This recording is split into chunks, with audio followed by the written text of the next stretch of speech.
Olá, alunos do nono ano, tudo bem com vocês? Espero que sim. Vamos iniciar a semana 2 do PET volume 6 de língua portuguesa. Antes de iniciarmos, deixar um recadinho para vocês. Se vocês curtirem o vídeo, eu peço que se inscrevam no meu canal, tá? Só para ajudar o canal. Desde já, muito obrigada. Então vamos à semana 2.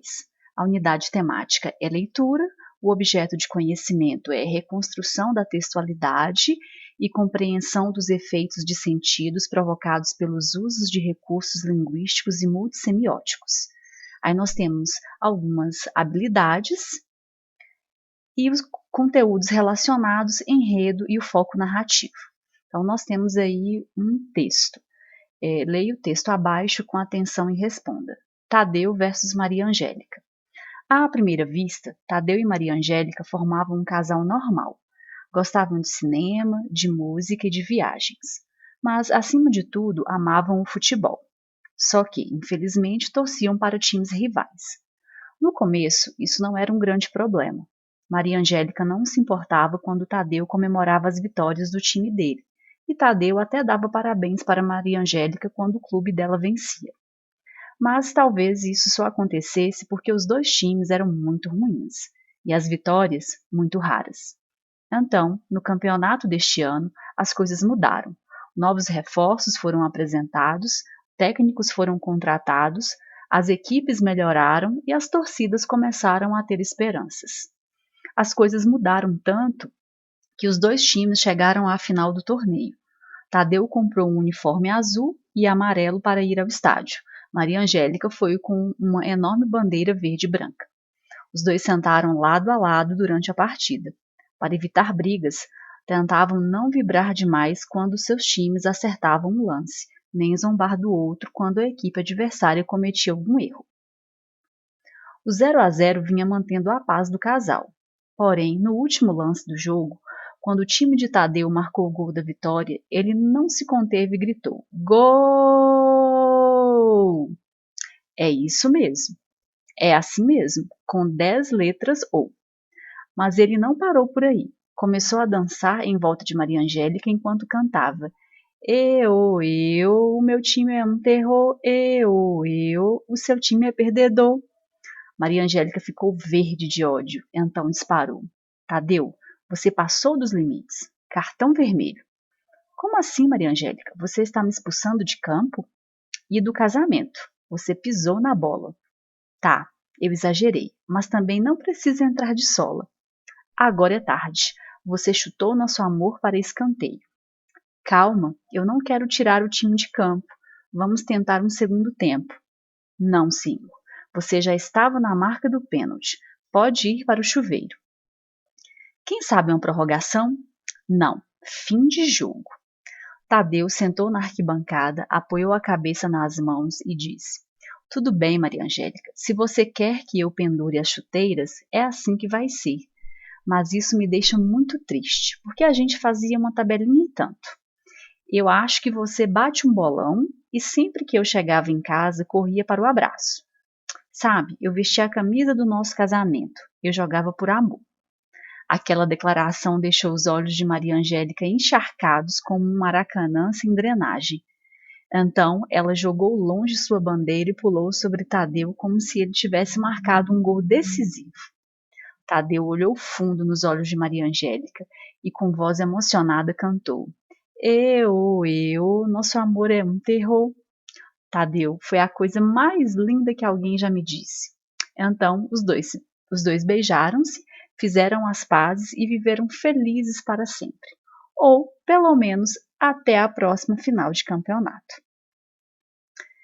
Então, é um texto, né? José Roberto Toreiro, Tadeu versus Maria Angélica, na revista Nova Escola, edição 192, maio de 2016.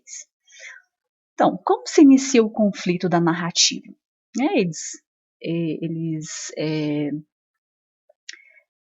O conflito iniciou quando os dois times começaram a ganhar, né? A ganhar o torneio.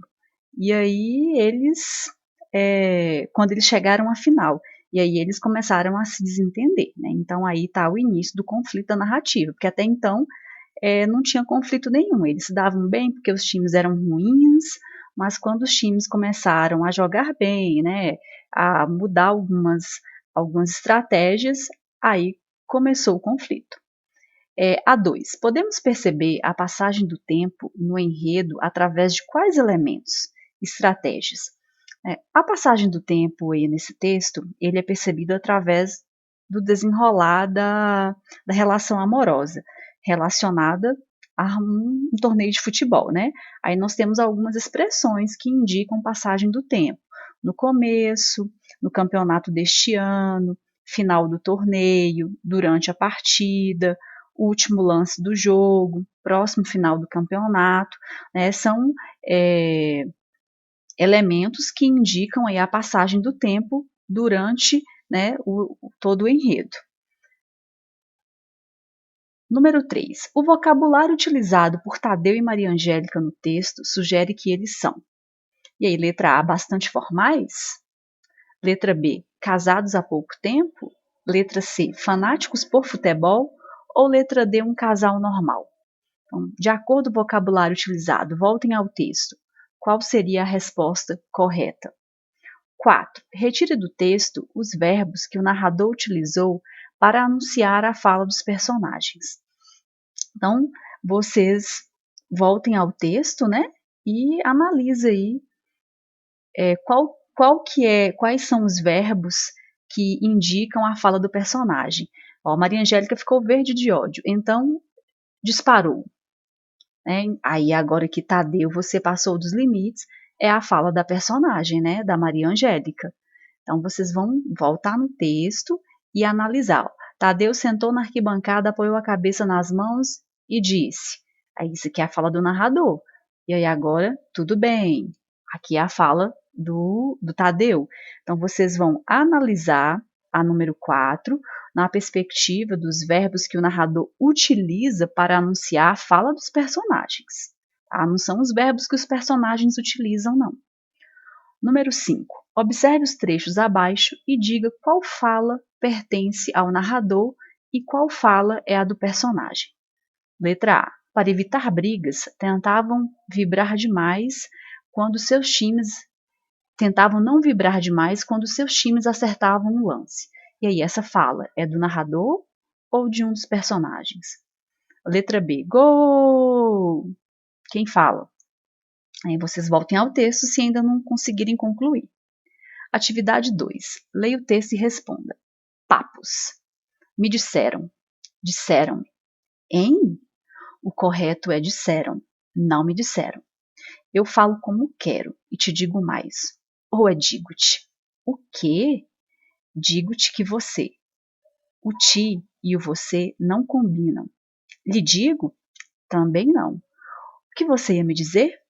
Que você está sendo grosseiro, pedante e chato. E que eu vou te partir a cara. Lhe partir a cara. Partir a sua cara? Como é que se diz? Partir-te a cara. Pois é, parti-la-ei de se você não parar de me corrigir, ou corrigir-me. É para o seu bem. Dispenso suas correções. Vê se esquece-me. Falo como bem entender. Mais uma correção e eu, o quê? O mato. Que mato? Mato-o. Mato-lhe. Mato você. Matar-lhe-ei. Ti. Ouviu bem? Eu só estava querendo, pois esqueçam. E para-te. Pronome no lugar certo é elitismo. Se você prefere falar errado, falo como todo mundo fala. O importante é me entenderem. Ou entenderem-me. No caso, não sei. Ah, não sabe? Não o sabes? Sabes-lo? Não? Esquece. Não. Como esquece? Você prefere falar errado? E o certo é esquece ou esqueça? Ilumine-me. Me diga. Ensines-lo-me. Vamos. Depende. Depende? Perfeito. Não sabes. Ensinar-me-lo-ias se o soubesses, mas não sabes-o. Está bem. Está bem. Desculpe. Fale como quiser. Agradeço-lhe a permissão para falar errado que mas dás, mas não posso mais dizê-lo-te. o que dizer-te-ia. Por quê? Porque com todo este papo, esqueci-lo. É um texto de Luiz Fernando Veríssimo, Comédias para se ler na escola. Então vamos lá, número 1. O texto foi escrito em ordem direta ou indireta? Então, se você analisar, é um diálogo, né, entre duas pessoas, uma fala, a outra responde, a outra responde, a outra fala. Então, está aí na ordem direta, né? Não tem interferência, não tem um narrador que interfere. Então, na ordem direta. A número 2. Há um narrador no texto, por quê? Já até falei, já comentei na questão 1. Né? Há um narrador no texto? Sim ou não? Por quê? É um diálogo, né? São falas de dois personagens. Um fala, o outro responde. 3. Qual a pontuação predominante neste texto? Por quê? A pontuação que mais aparece é o travessão. Né? O travessão é usado para indicar a fala dos personagens, mas tem o ponto de interrogação também, que é bem predominante aí, porque tem muitas perguntas, né? Tem muitos questionamentos. E aí, número 4. Qual o conflito do texto? O conflito inicia porque um dos personagens não faz o uso correto dos pronomes oblíquos, de acordo com a norma padrão da língua portuguesa, e o seu interlocutor, né, tenta corrigi-lo, o que causa toda essa discussão. E no final, o que ele realmente iria falar, ele acaba esquecendo por conta do conflito gerado aí por essa correção aí da ordem da colocação pronominal. A 5. O texto retrata uma situação que pode ser comum. Você se identifica com a situação? Por quê? Ela soa engraçada? Por quê? É uma situação comum? Porque tem muitas pessoas que acabam corrigindo as outras, né, em alguma situação de comunicação, e essa correção ela acaba fazendo com que a conversa gire em torno de outra situação, né, de outro conflito. Então, essa questão é pessoal, vocês vão ver se vocês já passaram por uma situação dessa, né, de uma conversa com um colega e que um colega acaba corrigindo e se soou engraçada ou não, tá? Então, encerramos aqui a semana 2 do PET volume 6 de língua portuguesa do 9º ano. 2 textos bem interessantes, né, engraçados até, espero ter contribuído um pouco. Fica aqui o meu forte abraço e uma ótima semana para vocês.